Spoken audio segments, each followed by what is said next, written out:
All praises to Yahweh, by Hashem Yahushai, by Hashem HaKadosh, the born as the elders and apostles, chiefly a great millstone. And then I don't know if I always say that because they're my teachers, but, my opinions are strictly my own. I'm not a member of GMS, so I know that there's a bit of drama going around affiliates. Let's read Ezekiel 37, because that's one of the greatest chapters that we like to refer to. That I like to refer to. The hand of the Lord was upon me and carried me out the Spirit of the Lord and set me down in the midst of the valley which was full of bones. And the bones is Israel, the Israelites who've forgotten who they are. And it's caused me to pass by them round about. A lot of the time in the Bible, the dead are likened to the people that have no consciousness of their spirit. Even Adam was considered deaf until he was breathed life into by the Lord. And caused me to pass them by them round about, and behold, there were very many in the open valley, and lo, they were very dry. They didn't have any oil. Remember the parable of the oil, the virgins and the lamps, right? They were very dry. They didn't have any oil. They weren't cream. And he said unto me, Son of man, can these bones live? And I answered, O Lord God, thou knowest. Again he said unto me, Prophesy upon these bones, and say unto them, O ye dry bones, hear the word of the Lord. Thus saith the Lord God unto these bones, behold, I will cause breath to enter into you, just like he did to Adam again. So without knowledge of the connection, the spiritual connection, without faith, without knowledge that there is things higher than what can be seen. What is it? Faith is hoping things for that are not seen. You're considered dead, and the Lord needs to breathe life into you. The gift of understanding these scriptures isn't something that you get alone by knowledge, by reading. It's a gift that is given unto you. And there is a passage, I can't remember, but it's one of the apostles is saying, this gift was given unto us. This word is this gift. You have those scholars, these highly regarded scholars. They've been studying it for years, and yet the book hasn't been. They haven't got all the full breakdowns. Their stuff is all full of contradictions, and similarly, you've got lots of people that have studied these scriptures for years but don't have the understanding. It's a gift.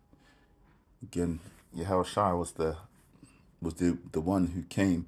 He had he was righteous enough to open up the seal of the book that had been sealed from the Israelites because of their fornication with other gods, and brought the word back. Again he said unto me, Prophesy upon these bones, and say unto them, O you dry bones, hear the word of the Lord. So this is the word is being given to them. Thus saith the Lord God unto these bones, Behold, I will cause breath to enter into you, and ye shall live. And I will lay sinews upon you, and I will bring flesh upon you, and cover you with skin, and put breath in you, and ye shall live, and ye shall know that I am the Lord. So I prophesied as I was commanded, and as I prophesied there was a noise, and behold, a shaking, and the bones came together, bone to his bone. And when I beheld the sinews, so it's not just the bones, coming together for a body, but also for the Israelites as a whole. And when I beheld, lo, the sinews and the flesh came upon them, and the skin covered them above, but there was no breath in them.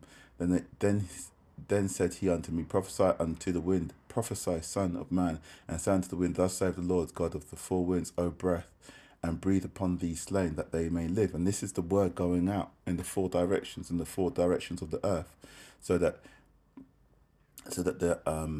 he said there was no breath in them, so there was no understanding.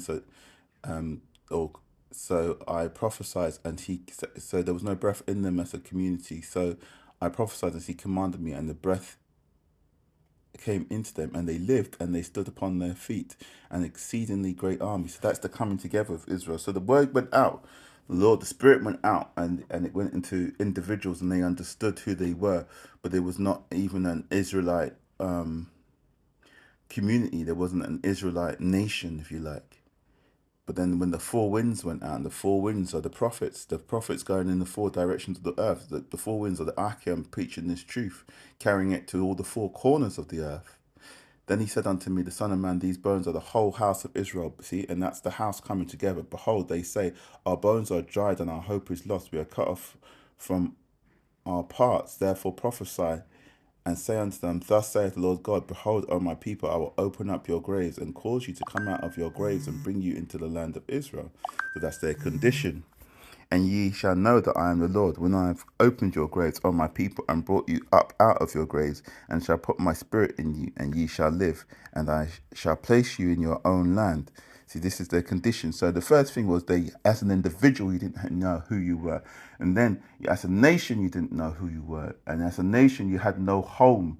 So these are the things that the Lord is going to restore. And I shall put my spirit in you, and ye shall live, and I shall put you in your own land. And then shall you know that the Lord has spoken it and performed it, saith the land. The word came unto me again. And I'm not going to go into this bit because this is a different thing. This is the coming together of the northern and the southern kingdom. But with that, I'd like to say shalom and on to the next one.